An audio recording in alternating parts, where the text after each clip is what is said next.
everybody. Welcome back to another episode of Leading Worship. I'm here with Andy Chrisman. Andy, how you doing? What's up, Nick? Good to be with you today. Doing good. Man, excited to be here. Looks like it's fall for us, and so it's a new season. We're really excited about the changing seasons. People are coming back to church, and this podcast is essentially, coming out of the summer, thinking about new life and all of those things. What we want to do is just encourage people through the seasons of leading worship. So I know that in seasons of leading worship, there are ups and downs. You do it 52 weeks a year, or maybe 50 weeks a year, or maybe 40 something, but whatever your number is, I just know that it sometimes, Andy, it can be a challenge to bring the same energy and the same level of excitement and enthusiasm and level of excellence, and every week. So, so how, do you have something to kind of encourage people who may be just working through that? Yeah, absolutely. In fact, you might be hearing a little noise out here while we're recording this, because I've got some landscapers out like right outside my window of where I record here, and just some dead trees and dead plants are pulling out and putting in the new stuff with the new season coming in. And I think that's a kind of a cool parallel to what we're talking about, is that keeping things fresh, I think, is the number one. I would say not number one, but it's one of the top 2 or 3 things that we face as worship leaders. You said leading, 50 weekends a year. I still probably lead 48, 49 weekends a year. That's just what I do. Wow. That's the way I'm built. I've been doing that since I was 14 years old. So it's kind of all I know. And I have run into those, walls every few years where I'm just like, is this fresh? Do I still love this? And sometimes it's time to pull out the dead stuff and plant some new stuff in there and just, try something new and figure it out. But I love this podcast because, you and I together, we've been leading worship a long time. And, we've learned a lot. We've been through a lot. Yeah. If you're like me, you probably almost quit a bunch. But somehow the Lord kept you going, or someone walked into your life and said, "Hey, you can do this. Keep going. There's more." Yeah. And you're not done yet. So, hopefully our conversation today will be that for worship leaders, worship team members that, feel like that maybe their tank's either running on empty, or they're maybe disillusioned by where worship is right now. There's a lot of that chatter out there. So hopefully we can address some of that. It's good. I want to just say this too, this isn't even really the topic of this podcast. We're just chatting, but as I think about seasons changing, I just even physically, I'm looking at different like outfits, like things to wear. Like, I'm going to start pulling out my jackets and, things like that. And I even think things like freshening up your look can make a difference and make you feel different in how you see yourself and how you lead. So like, go get that pair of sneakers, or, go get that denim jacket or whatever the thing is. If you feel kind of stale, I think it's important that we even do things like that. I don't know what it is for you as a leader. Oh yeah, absolutely. I think you got to take care of yourself, especially as you get older, because you can, one of the things we always used to joke about on staff was that the weekends come around with shocking regularity. And before you know it, you can look back and you've done the same thing, or you've worn the same thing, or you've kind of been in the same mindset for 3-4 years. And if you don't get in a mindset of evolving regularly, then it's really hard when you haven't evolved over 5, maybe even 10 years. And now you're kind of almost forced, either by your senior leadership or the people around you, or the job, the job demands that of you. And it's really hard then to try and change all of a sudden. And that can be difficult for anyone. So I'm the same as you. I've got so many outfits hanging in my closet right now that I'm asking my wife, like, can I wear that this weekend? She's like, no, not yet. Still too warm. Can I please? I got this new jacket. I really want to. No, hang on. Yeah. That time of year. So, Hey, today's topic, we're going to be diving into kind of probably a hot topic. I know it's probably different at every church, but the idea and the thought of green rooms. should we have a green room? Should we not? Why or why not? And so today, Andy and I are going to be playing a little bit of good cop, bad cop here. And so I'm going to tee it up first, and then he's going to go, and then we're going to kind of see where we land. The heart with this conversation is it's a gray area. So we're going to just kind of unpack it. Yeah. And I think it's different, something you got to pray through for your church and your team. Were you going to say something? No, I was just going to say, so we're not going to declare a winner at the end of this? We'll let the audience decide. Okay. All right. So here's kind of my take on green rooms and what I think. I love the idea of a green room, but I also, I've seen it. I think there's good and bad that come with it. So for me, there's intentionality that has to be associated with a green room. So how I use the green room is important.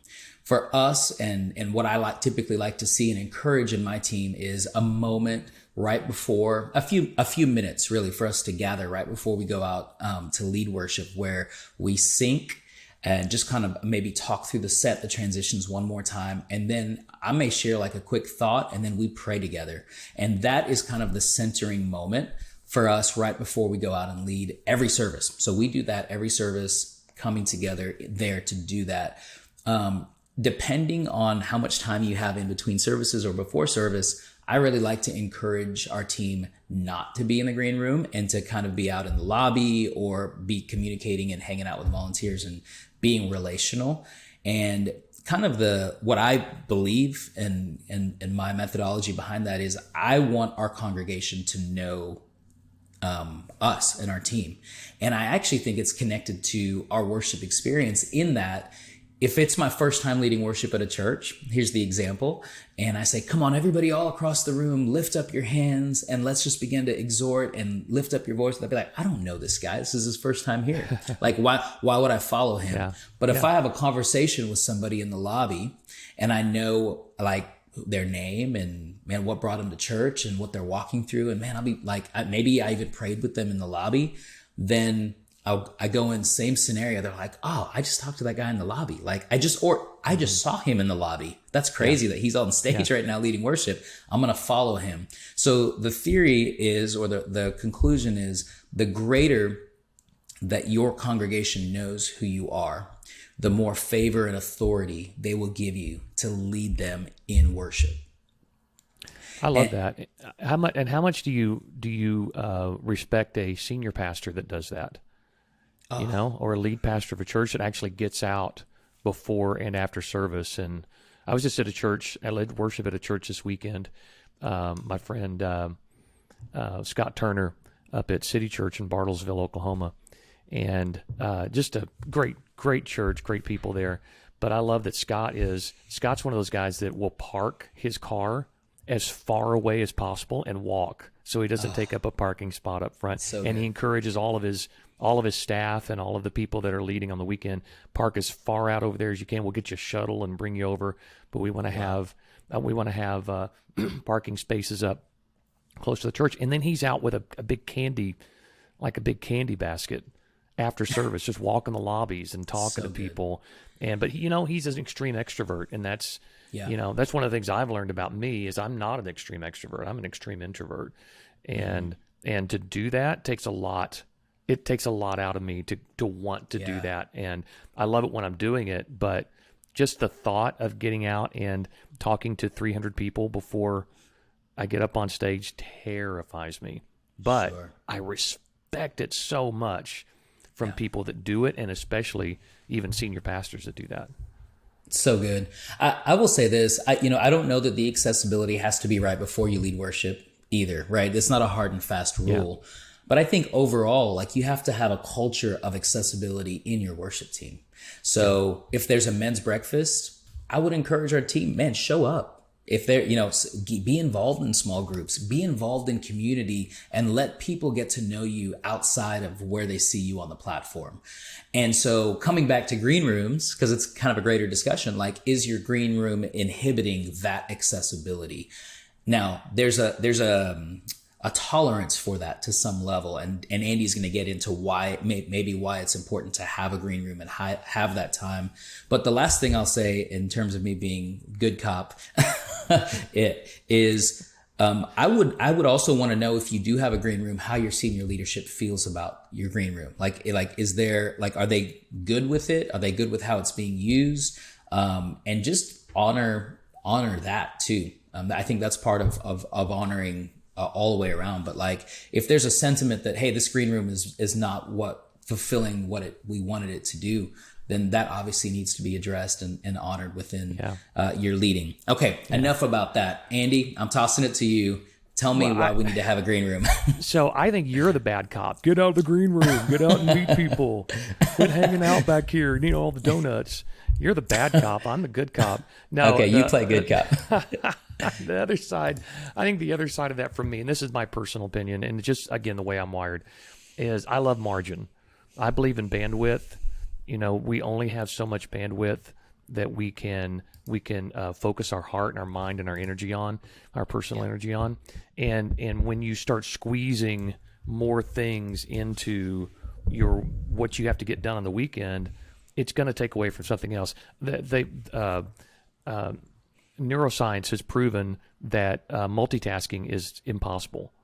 It's not possible to multitask. You can't give equal amounts of attention to everything you're trying to do. That's why you can't text and drive. That's why I can't read a book and watch a movie. That's why I can't text and watch a football game. They're going to be, you're going to focus on one and disconnect from the other. So right. Now, listen, I come from a situation where I was on the road for years and years and years, and we would, it got a little claustrophobic for me when we would have these big crowds after shows that everybody wanted your autograph, and you'd sit at that autograph table signing autographs for an hour after the show. And for me, I'm exhausted emotionally and mentally after a 2.5-hour concert, where I want to respect and I want to be very kind and genuine to the people who bought tickets to see us, but I also have a limit to where they used to call me Casper when we were on tour, because we'd be at the autograph table for 45 minutes and I'm done. Like, I get this blank stare. My wife will tell you, she knows when we go to somebody's house or we have a party somewhere, she sees this blank stare come over me and she's like, Andy's done. He's hit his wall. We got to go home. But that's just me, and I'm extreme in that way. So a green room for me is a safe haven. It's a place to go and recharge. It's a place to have margin. And I think depending on the culture of your church when it comes to worship and performance, there are a lot of churches where it's just like, hey, just get up on stage and we'll sing a few songs, and we're not worried about the excellence content, or there's not a lot of emphasis put on transitions and key changes, and you're not doing a lot of things that are real hairy in the arrangements, So I can see, for me in that situation, I've been there before. There are a lot of churches that I'll go to as a special guest, and it's just me and my guitar. And I have my 4 songs, but I'm just going to follow the Holy Spirit. I'm going to have conversations literally as I'm walking up on stage, getting ready to play. Yeah. And it's just this real easy atmosphere. Now, at Church on the Move, or churches like that where I lead worship, man, there are a lot of moving parts. And so for me, I have to have margin. I have to have 5 to 10 minutes before I get out on stage to be quiet. Yeah. I don't like a lot of laughter and cutting up and talking about 5 different things before we go on stage. I'm the kind of person I've got to focus, because I know I've got a lot to remember. I have all these things I want to talk about and do. And so to me, that's the balance of having a place. And let me throw this at you too. For us at Church on the Move, when we're there, I mean, we get there at, 7 a.m. and we have a rehearsal at one campus that takes about 30, 40 minutes. And then we come back to another campus, have a rehearsal there for another 30 or 40 minutes and run through the service. And then we have about 45 minutes before the service starts. So me and my team, we're already there, 3 hours before the first service starts, and we're working. Man, we're working, we're singing, we're going through all these things, making sure all our transitions are correct, that everybody knows what they're doing, that the tech team and the sound engineer have everything that they need, that we've run through everything with the hosts, and all the notes are right on the screens. And so there's all this information. And then, okay, we got about 30 to 45 minutes before we hit the stage and do this for real.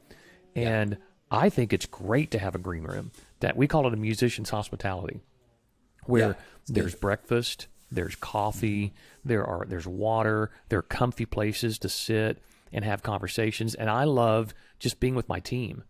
I love just being able to talk about music and things that, that fire us up before we go out on stage. And then, like you said, we do this too. We have a little devotion time. We have some time where we pray together and pray over one another. And then just some quiet reflection time before we hit the stage, so that we know, that we're all on the same page together. Now, can that become like your den and your hangout area and your, kind of your man cave? Absolutely. And I know when I was the worship pastor there, if I caught somebody sleeping on the couch or their feet spread out everywhere and their shoes off, and I'm just like, hey, bro, this is not your living room. We're not in your dorm room. Let's put your shoes back on, sit up, have some conversations. I never wanted the green room to be this place where it was everybody just come and just be dead for an hour. Yeah. So that's my other take on this. I do believe they're great places because, again, as a full-time musician and full-time worship pastor, what I'm hired to do, let's just be honest, what I'm hired to do is that 20 to 30 to 45 minutes on stage every Sunday. That's what I'm hired to do. So guess what I'm going to do? I'm going to pattern my entire morning around making sure that I can get up on stage and do what I'm being paid to do and hired to do. And I'm kind of like you. I know you said this earlier. I love the after, getting off the stage after and walking around and seeing people and having conversations. Sometimes I love to get out and go just walk the lobby for a minute. But if I've got 10 people that are gathered around me and they all want to have a conversation, all of a sudden, man, my energy is draining, and it's draining fast. So I have to force myself to get out and do it. But I'm grateful. I am grateful for green rooms and places where I can go be quiet and just get everything together. No, that's great. I respect that too, by the way. This is where I think there's a tension, and I think every church is different depending on the scope of what Sunday looks like. Sunday looks different for in so many different contexts. And as you were talking, I was thinking about, have you ever studied for a test and had that time where you're cramming and you're cramming and you're cramming, and you get to the point just a couple hours before where you're like, me looking at the book or going through anything is really not going to help anything at this point. Like either I know it or I don't. And so that's the moment where you're like, I'm going to go have a sandwich, or I'm going to go even take a nap, or I'm going to do something to quiet my mind. Right. I think that the green room can serve that purpose because especially if you have an intricate thing happening and you spent 2-3 hours preparing that morning. I'm all for staying loose. My whole thing is whatever can keep you loose and happy and relaxed before you hit the stage. I'm all for that. And if that's you going out and shaking hands and hugging necks and having a conversation with your friends, great. If that brings out the best in you, go do it.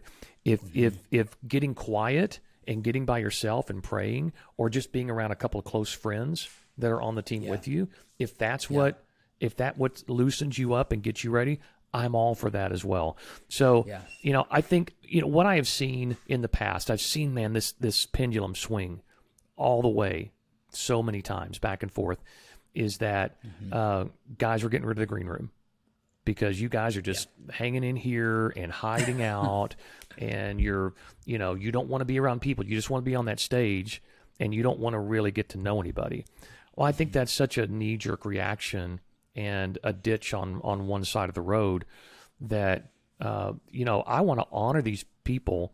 And again, in the Church on the Move culture, man, we're putting in a ton of hours. We're there on Thursday night for 4 hours rehearsing and getting the service ready. We're at We're getting there early on Sunday morning. We have Saturday night services, so we're there at 2 p.m. on Saturday, and service doesn't start till 5. So there's all this prep, and people are there. They're giving up time with their family to be there, missing football games on Saturdays. They're, and then they're up again early on Sunday.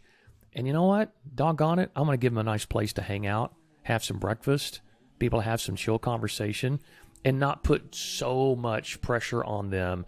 Now get out there and be nice to people and hug necks and get to know everyone. I'm not going to put all that. I'm just not going to put all that pressure on people. But I do. We said this before. I think we said this before we started recording the podcast, was that there are situations where people are just like, we don't like green rooms. We don't want you to have a green room, because it sends the wrong signal that it's a privileged access area. And so I think that's too far the other direction. So I love to kind of land in the middle, but I'll always land on the side of a green room. I love it. I will say this one thing I wanted to touch on before we close this episode is just, I think, Andy, you and I are in agreement that I highly, highly encourage our team to sit through at least one service a weekend. If you only have one service, I think they should sit through that service. Yeah. And when I say sit through, don't sit through in the green room, sit in the congregation. In the congregation, that's right. If you can, even near the front would be the best. And here's why. And I know it's different depending on if you need to get back on stage and circle back around and whatever. So I know there's logistics involved, but it means so much to me when the pastor that I'm leading, when my pastor is in the front row worshiping and engaging in worship. And I can't help but think that that they feel the same way whenever not just you as the leader, but your team comes and is sitting and showing support, and not just there to be, I'm here showing support. I'm actually here to learn. I'm actually here because I value the word of God, and I'm wanting to get something out of this spiritually. Just like they would want to get something out of worship spiritually. I think there's just something that's so pure about saying, hey, for this one service, and it's great if you can all do it together, but go sit with your families. Yeah, absolutely. I love seeing worship teams sit together in worship, and even gathering their families in a certain section. We've done that before too, is have just a musician section to where you can walk right off stage and right there into your seats. And then just an easy walk back up, if you're going to do something at the end or something in the middle of the service, that's, it's, I've done this too. I know, you probably have too. You're going to watch the service backstage, and guess what? You got a little device in your hand that gives you all the information in the world and all the games you ever want to play, and you can all of a sudden you can set look your fantasy lineup. My fantasy lineups. Exactly. Hey, that's why. You know what though? That's why I quit playing fantasy football, because I was obsessed with the lineup. I'm picking up guys at 11 a.m. and overthinking everything, and I can't focus on what's happening in the weekend. So I literally, after a bunch of years, I quit playing fantasy because it was literally eating into my my professional and personal space on Sundays. Yeah. I mean, listen, there's only so much that, we come back to multitasking. Yep. There's only so much that can live up here on a Sunday. That's right. That's right. But I think we would both say that it is a value to sit in a service, at least one service a weekend. Mm-hmm. I'll say this just as we wrap. I think there's a place for green rooms in churches. And I think that it has to be a conversation and really centered around vision. So what is our vision for the green room, and how can it serve? How can our green room help serve the vision of the team and of the church? And so you got to have those conversations and kind of get a level above just the knee jerk. Oh, they're divas. They're people will make knee jerk assumptions about you as a worship leader all the time, based on the skinny jeans that you wear and on your hairstyle and everything else, the guitar that you play or whatever. They're making all sorts of judgment calls, and I know that green rooms can lead them down that same path. You can't live and die off of the knee-jerk reactions. Off of those criticisms. What you can ask though is, how can a green room serve our team? How can it serve our church? And then open up that conversation to, hey, by the way, it's really a value that we sit in one service a Sunday. We're going to hold you accountable to that. It's really important that as a team that we make ourselves accessible to the church. It doesn't have to be right before service, but let's figure out what that looks like and have those conversations just as much as you're having conversations about transitions Right. and set set list and what key is going to work for you and all those things. So we hope that you would have that conversation with your team as a worship leader and just revisit it, because things change. Like I know for us at the church that I've been serving at, we added a service earlier this year. So going from 2 to 3 changed our green room dynamic. It changed the fact that we needed more food. Our team was hungrier because we started earlier and now we end later. And so those are real needs and so how we approach the green room had to change. And so what I'm saying is it will evolve. Any final thoughts, Andy? Yeah, I just say that, musicians typically in the church, and especially in the modern church where it's a high priority for excellent worship and really dynamic musicianship, your musicians are given a lot. They are. Even if they're paid, they're giving up a lot to be there on the weekends. And you and I know this by being weekend warriors for most of our lives. I want to reward that. I want to honor that. I want to give them a place where they can sit down, even bring their wife and or spouses and kids in. We use it as a place to recruit other musicians. If you run into another musician that you think would be great for our team, bring them back to the green room, have them hang out with us, have breakfast with us, have conversations, get to know us. That's kind of a safe place for them to talk music and to talk about the things that they're good at. So I like to honor our musicians because I know that they pay a heavy price, especially the volunteers do, to be with us every weekend. And the ushers typically have a room, right? And the pastors typically have a room, and they do the same things. They bring in their guests, and they're fed, and they just have kind of a safe place to decompress and get ready to do what they're hired to do. Right. So good. Thank you for helping us unpack this today. Yeah, that was a fun topic. Is a great topic. Tell me a little bit about what happens if I type in andychrisman.net and on a web browser. What would I see? You're going to see a lot of stuff.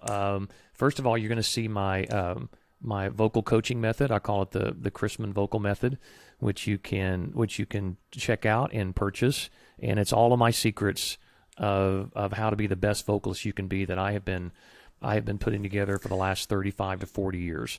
So that's at the top of my website. Then you can check out my radio show, Worship with Andy Chrisman. I'm on 450 stations around the world. We're growing every week. And great artists like Mitch Wong and he was one of the, who else was on there the last few weeks? I just saw Andrew Holt was on there from Belonging Co. Why my mind's going blank. John Reddick. Just about everybody in the worship world comes on my show. And cool. Travis Cottrell is going to be on here in a couple of weeks. You can find out all about the show, and then you can also find out how, what I'm doing with coaching. I've got a new ministry called the Worship Table. We're doing our first our retreat in the first week of November. We've already sold it out to 20 worship pastors that are going to come hang out with me, worship leaders Michael Neal and Mark Harris, and we're just going to spend a few days together, and that's going to continue. So if you want information on that, that'll also be at my website. So and lots of stuff going on if you'll go over to andychrisman.net. Very cool. This podcast is produced by Yellowbox, so you can find us online at Hello Yellowbox. And then again, my name is Nick Ajamuti. You can give us a follow at Nick Ajamuti, at Andy Chrisman on Instagram, Facebook. We'd love to connect with you. If you have any questions about worship leading or need advice in any area along those lines, shoot us a DM, shoot us an email. We'd love to connect with you and encourage you any way that we can. But again, thanks for listening. We'll see you guys next time. Take care.